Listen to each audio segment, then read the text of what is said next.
এই দিক নির্দেশনার বাহিরে চললে আমরা হব বাগী, অবাধ্য।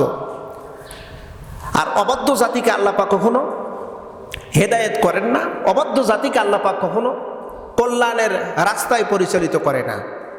প্রিয় বন্ধুরা, আসুন আমি যে আয়াতে কারিমা তেলাওয়াত করেছি এই আয়াতের শানে নজুল যদি বলতে চাই, তাহলে জুমার যেই পূর্বের যেই 25-30 মিনিট এই সময়টুকু শেষ হয়ে যাবে।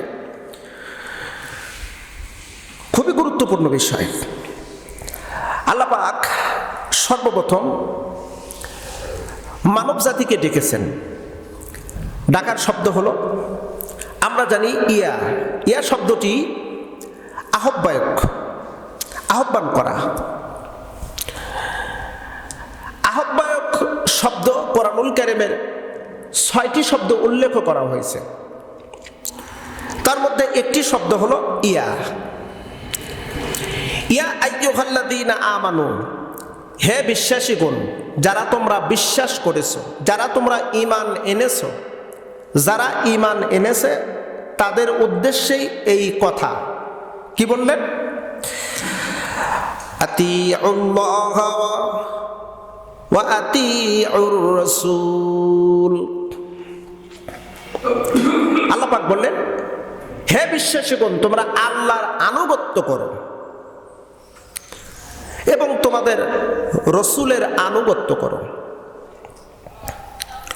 ওয়া উলিল আমরি মিনকুম, তোমাদের নেতার আনুগত্য করো, তোমাদের আমিরের আনুগত্য করো, তোমাদের ইমামের আনুগত্য করো। ফাইন, যদি তানাজাতুম ফি শাইইন, ইমামের আনুগত্য করলে ওরা ওই ইমামের মধ্যে কিছু ত্রুটি ধরা পড়ল, ইসলামিক কোনো কাজ করল, ইসলামিক কোনো কাজে সম্মতি জ্ঞাপন করল। ভালো করে বুঝবেন, ফা ইন, যদি, তানাজাতুম মতনৈক্য হলো, অর্থাৎ ইমামের বিষয় নিয়ে, নেতার বিষয় নিয়ে, আমিরের বিষয় নিয়ে যদি কোনো মতনৈক্য হয়, ফারুদ্দুহু ইলাল্লাহি ওয়ার রাসূল, তুমি এবং তোমার জাতিকে ফিরাও ওই নেতা থেকে যেই নেতা অনিসলামিক কাজের সাথে সম্পৃক্ত, ওই নেতার কার্যকলাপের বিষয় নিয়ে মতনৈক্য, ওই নেতার কাছ থেকে। ফারুদ্দুহু আমর হাজরের সিগা, আল্লাহ পাক অর্ডার করলেন, হুকুম করলেন, এটা ফরজ। ফারুদ্দুহু, ফিরাও, তুমি এবং পুরো জাতিকে ফিরাও। হাজমের হলো ওই নেতাকে যাকে তুমি ইতিপূর্বে আমির হিসেবে আনুগত্য করেছিলাম, ওই ইমাম, ওই নেতা, ওই আমিরের কাছ থেকে সকলকে ফিরাও। ফিরে এবার কোন দিকে যাবা? ইলাল্লাহি ওয়ার রাসূল ইন কুনতুম তুমিনুনা বিল্লাহি ওয়াল ইয়াউমিল আখির যালিকা খায়রু ওয়া আহসানু তাওয়িলা। আল্লাহ এবং রাসূলের দিকে ফিরাও যদি তুমি ঈমানদার হও, যদি তুমি বিশ্বাস করো আল্লাহ আছে, যদি বিশ্বাস করো আখিরাত আছে, তাহলে অনিসলামিক কাজের সাথে সম্পৃক্ত এমন আমির, এমন নেতার কাছ থেকে তোমাকে ফিরতেই হবে, পুরো জাতিকে ফিরাতে হবে। এই কথাটা আল্লাহর, এতে কোনো সন্দেহ নাই। জোরবান কথাটা কার? আল্লাহর। সূরা আন-নিসা আয়াত নাম্বার 59। খুব গুরুত্বপূর্ণ বিষয়। এখানে দুইটা শব্দের পূর্বেই একটা শব্দ গুরুত্ব আকারে বলা হয়েছে। ভালো করে বুঝবেন, আমানু আতিউল্লাহ, আতিউল্লাহ আল্লাহর আনুগত্য করো, ওয়া আতিউর রাসূল রাসূলের আনুগত্য করো। আল্লাহর আনুগত্য করো, রাসূলের আনুগত্য করো। এরপর বলা হলো ওয়া উলিল আমরি মিনকুম। উলিল আমরি মিনকুম একটা শব্দ, এই শব্দের পূর্বে কিন্তু আতিউন নাই। আতি শব্দটি এই উলিল আমরি মিনকুমের পূর্বে নাই। না থাকার কারণ কি? এখানেও তো দেওয়া উচিত ছিল আতিউল্লাহ ওয়া আতিউর রাসূল ওয়া আতিউল উলিল আমরি মিনকুম, কিন্তু এখানে আতি শব্দটা দেওয়া হয়নি। মুফাসসিরে কিরামগণ বলেন আতিউন বলা হয়নি এই জন্য এখানে বলা হয়েছে উলিল আমরি মিনকুম, তোমাদের আমিরের আনুগত্য করো, তোমাদের নেতার আনুগত্য করো।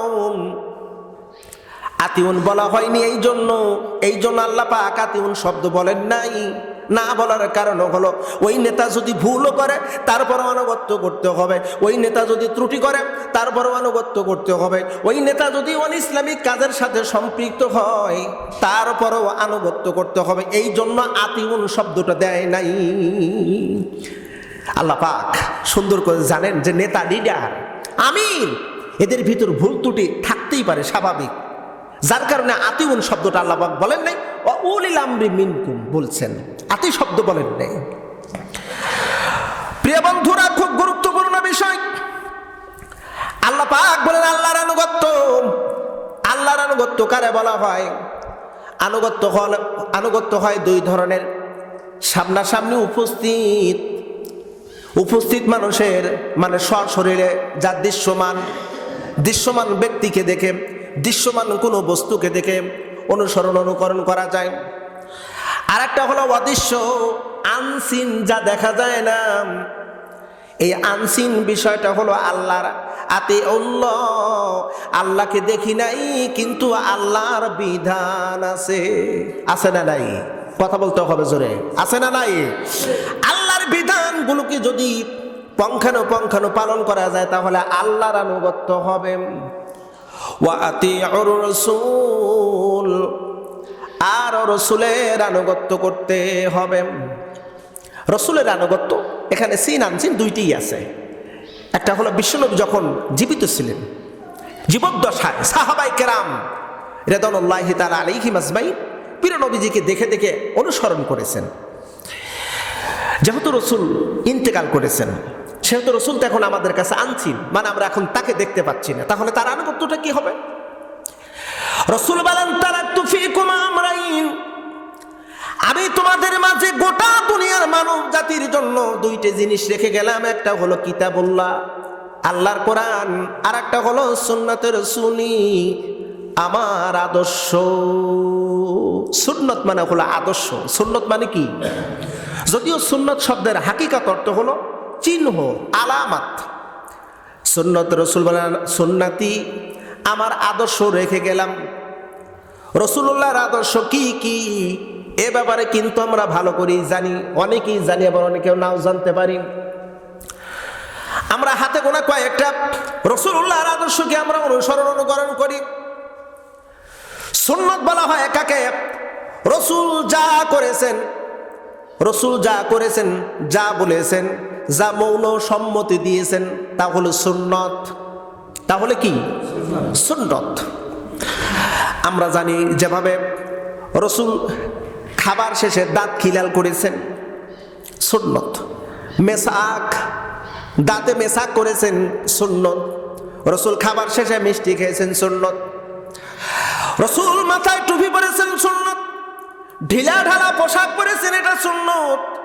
রসুল ডান কাতে শয়ন করেছেন, এটা সুন্নত। আমার দেশের এই সুন্নতগুলো বাস্তবায়ন আমরা পরিপূর্ণভাবে করি, একটু কমতি রাখি না। কিন্তু মুসলমান, আল্লাহর নবীদের সবচাইতে বড় সুন্নত ছিল। বড় সুন্নতের ব্যাপারে আল্লাহ পাক একটি আয়াত কারিমা নাজিল করে জানাই দিলেন, হুয়াল্লাযী আরসালা রাসূলাহু বিল হুদা ওয়া দীনিল হক লিইযহিরাহু আলাদ দীনি কুল্লিহি ওয়ালাউ কারিহাল মুশরিকুন। রাসূলুল্লাহর সবচাইতে বড় সুন্নত ছিল এই জমিনে, আল্লাহর এই জমিনে আল্লাহর দ্বীনকে বিজয়ী করা, আল্লাহর দ্বীনকে প্রতিষ্ঠিত করা। এটা ছিল বিশ্বনবীর সবচাইতে বড় সুন্নত। রসুল কিন্তু এত মার খাইতেন না, রসুলকে অপমানিত হতো না। শিয়াবে আবি তালিবের জেলখানায় রসুল 3 বছর কারারুদ্ধ থাকতেন না। এমনকি রসুলের দন্ত মোবারকও শহীদ হতো না। যে কায়দায় আমরা ইসলামের কথা বলি, এই কায়দায় যদি রসুল করতেন, রসুলকে কেউ খারাপ ভাষায় কথা বলতো না। আমরা যে কায়দায় কথা বলি, এই কায়দায় যদি রসুল বলতো, রসুলকে কেউ গালমন্দ করতো না, অপমান অপদস্থ করতো না, রসুলকে মারধর করতো না। কিন্তু রসুল বলেছেন, আলালাহুল খালকু ওয়াল আমর, আমরা জমিনে আল্লাহর স্রষ্টা, আল্লাহ আমাদের স্রষ্টা, আমরা আল্লাহ আমাদেরকে সৃষ্টি করেছেন। আমাদেরকে সৃষ্টি যেহেতু আল্লাহর, আমরা মানবো আইন আমরা আল্লাহর, জমিন আল্লাহর, মানবো আইন আল্লাহ।